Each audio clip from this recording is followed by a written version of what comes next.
Welcome back to High Now Daily. After losing her father, one local family set out to change how we say goodbye, offering eco-conscious, affordable options that honor both our loved ones and the land. Locally owned Pāhiki Eco-Caskets crafts each piece here in Hawaii from salvage and invasive trees, helping families return to earth with intention and care. And we have the founder, Cortney, here and the head casketeer, Logan, to talk about this sensitive topic, but this is just so beautiful. Thank you for coming in today. Thank you so much for having us. Yeah, Cortney, I want to talk about, a passing of a loved one kind of inspired this transformation about the understanding of passing on of life. How did Pāhiki Eco-Caskets come to life?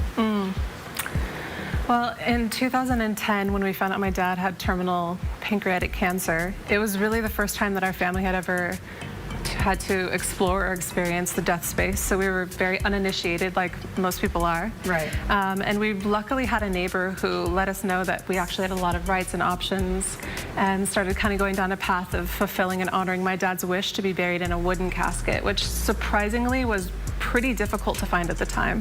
Interesting. Yeah, so we were able to source one that really just matched the eco-conscious values and family culture that was important to us. That's right. And speaking of sourcing, Logan, I kind of want to address you. So you are the maker of these beautiful caskets and urns. So let's just talk about a moment. Where do you find the pieces of wood, and also how long does it take you to make one of these caskets? Yeah, so we source our wood from various mills across Oahu, as well as from the Big Island, where there's a lot of excess wood there. So it takes about 5 days to craft one of these boxes.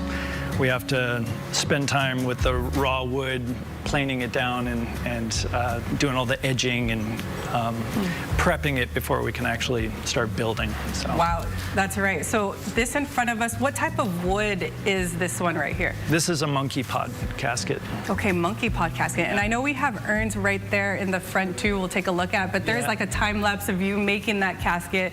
So you really preserve the original grain of these, correct? Yes, absolutely. I try, well, especially with the urns, I try and start with just a single piece of wood, and I'll do a grain wrap all the way around. And for the caskets, I try and book match various pieces so that there's a mirror image on both sides of the wood.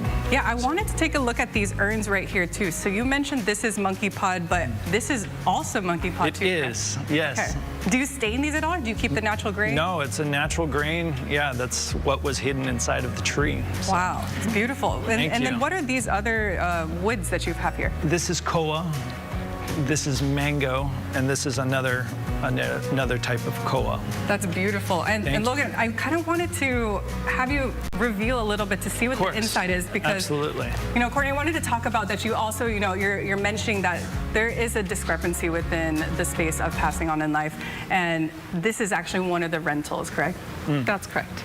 Yeah, let me pull the lid off. So how does that work too? So, if you even had intention of cremation, but you wanted to do a viewing, how does this work?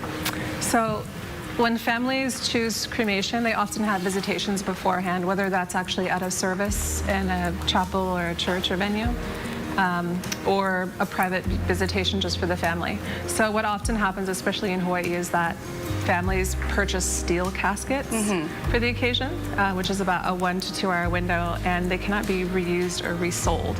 So unfortunately, these steel caskets are single use, and they're being scrapped after. So we decided to craft a casket where the internal liner is just a standard cremation box, essentially. Okay. So it's made from rigid cardboard and then lined with our unbleached cotton muslin liner we use for all of our caskets. And there are like low profile rollers on the inside, and the bottom of the casket is hinged. So when the visitation is through, the hinge opens and the insert goes straight into the crematorium. So these are single-use boxes. Oh wow, that's amazing. Yeah, families don't have to purchase something that will certainly never break down in the earth.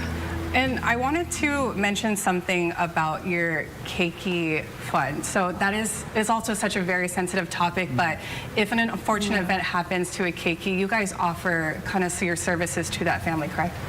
We do. So we have an ongoing keiki fund on our website, and anyone can contribute any amount at any time. And it subsidizes the cost of labor and materials so that we can provide caskets and urns to parents for just $1. That's amazing. And that's irrespective of people's financial situations or socioeconomic situations. It's just purely a way to help kind of remove even a small amount of the burden from the family during such a complex time. That's right. I mean, for people who want to learn more about Pāhiki Caskets, your story, and just the story of everything and how it comes together, where can they find more information? Our website is a great place to start, PāhikiCaskets.com. We're also on Instagram at Pāhiki Caskets. You know, it's such a beautiful way to honor the land life of those whom we have passed on. Thank you so much for sharing your story and your craftsmanship. We'll also post more details on ahainaudaily.com, but in the meantime, we're going to go to break. We'll see you soon.